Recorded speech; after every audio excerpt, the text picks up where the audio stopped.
Hello everybody, my name is Juho-Pekka and today I'm going to talk to you about marketing and sustainability and how these two concepts fit together. So let's get started.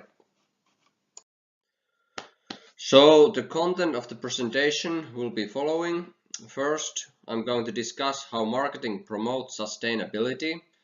Then I will ponder if there's a paradox between sustainability and marketing. I also cover the modern view of marketing and finally wrap up the presentation by talking about how marketing promotes sustainability. What is the role of marketing in sustainability?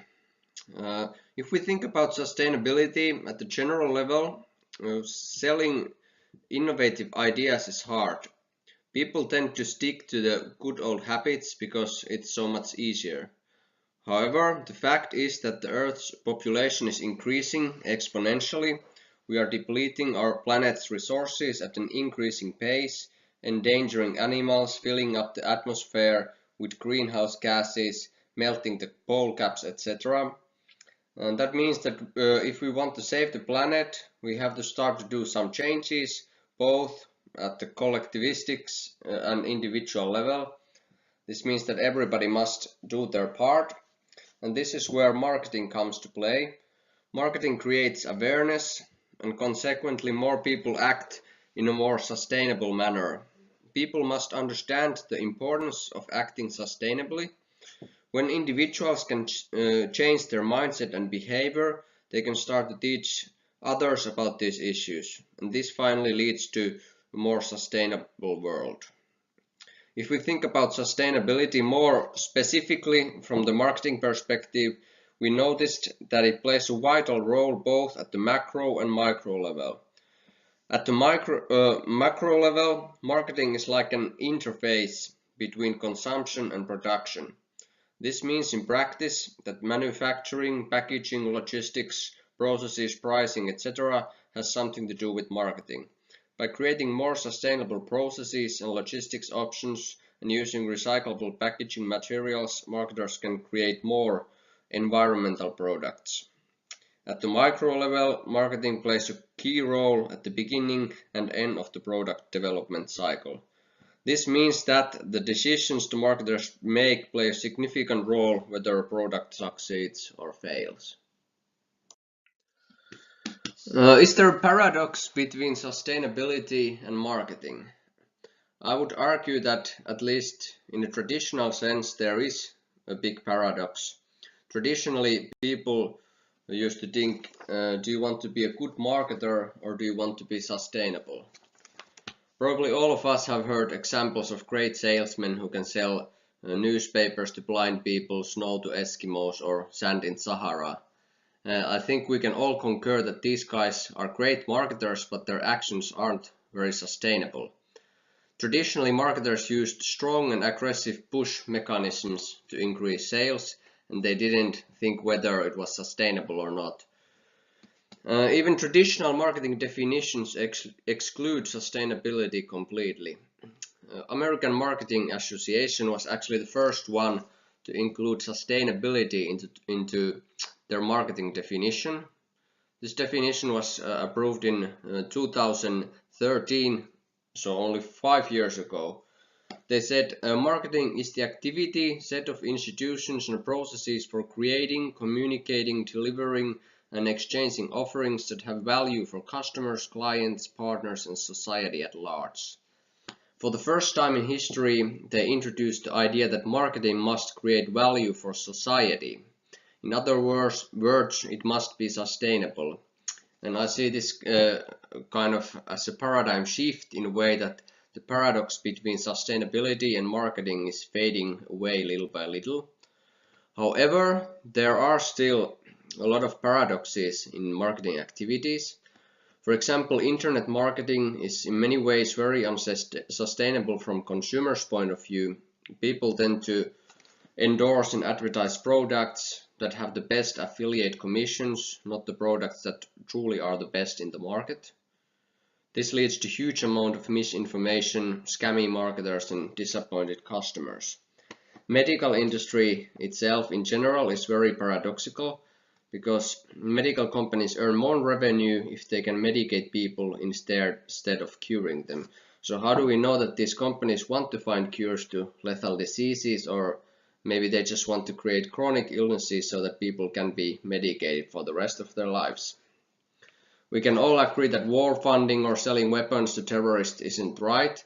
However, if you don't sell weapons to the war zone, someone else will. You will lose your revenue and the war continues anyway. So what is sustainable marketing in this case?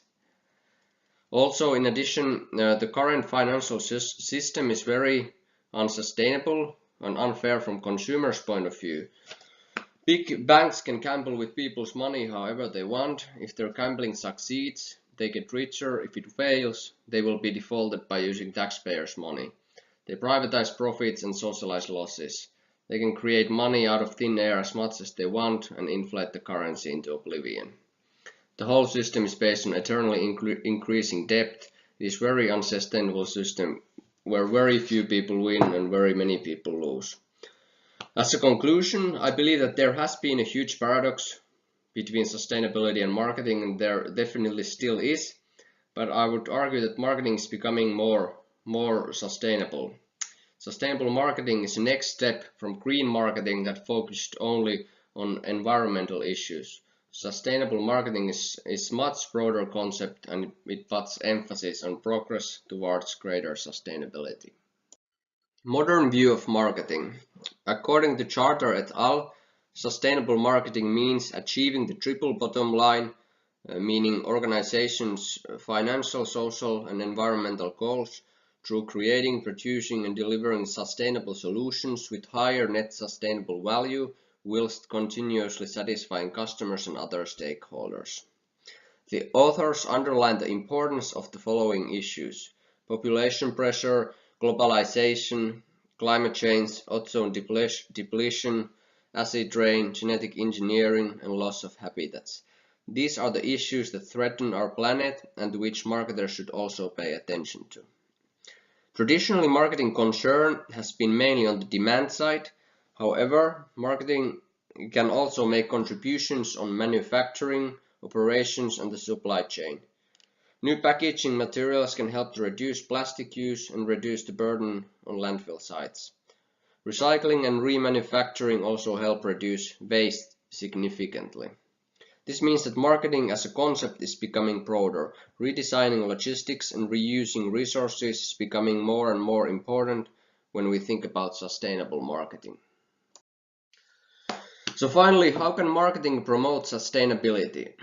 First, we need a strategic discussion about the role of marketing towards more sustainable production and consumption systems. Training methods and tools for marketing professionals need to be developed.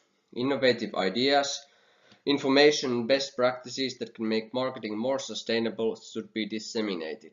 We must create a sense of community amongst practitioners, academics, policymakers and students with an interest in marketing and sustainability and the reconciliation of these two concepts. Companies could use, for example, an incremental development process. They could create sustainable policies and try to create a sustainable product first. After that, they can create a sustainable production line, and finally all their products could be sustainable. The focus should be moved away from products towards services. For example, instead of offering cars, offer sustainable mobility solutions. The characteristics of sustainable marketing are holistic, externally focused on stakeholders, internally value-driven, beyond products, partnership-based, open, transparent and future-oriented. Especially I would like to emphasize the importance of open and transparent systems. For example, Tesla's CEO Elon Musk shared all the information about Tesla's electric car technology to everyone. He said he believes this is the future technology, and if all the information is publicly available, the industry can develop much faster compared to the closed competitive systems. I think he's like the true embodiment of a real entrepreneur, the one who wants to change the world, not just earn billions of dollars. The other thing I want to mention is the emergence of blockchain technology. It can revolutionize industries that are thousands of years old, such as banking, finance, law. It disempowers governments and multinational corporations and empowers people. It can help harness a huge amount of unused resources and create completely decentralized peer-to-peer systems. Imagine when you could go to sleep. When you go to sleep and you don't use your computer, you could rent your computational power to someone else and earn tokens that are convertible into other tokens or traditional fiat currency. When you need more computational power, you could buy it from someone else by using the tokens you earned while you were sleeping. The same idea can be applied to everything where there's a loss of resources.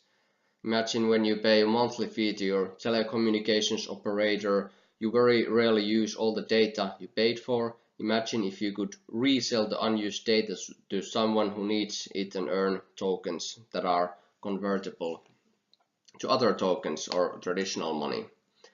If payment systems can be decentralized, you can also decentralize all the business models that are centralized because the payment systems are centralized. Imagine like Uber without the company itself taking a cut in the middle. Imagine Airbnb without Airbnb taking a share in the middle. These possibilities are limitless and they are very sustainable because they help unlock the unused potential and create a fair and transparent world. Thank you very much for your attention. If you have any questions to ask, don't hesitate to ask.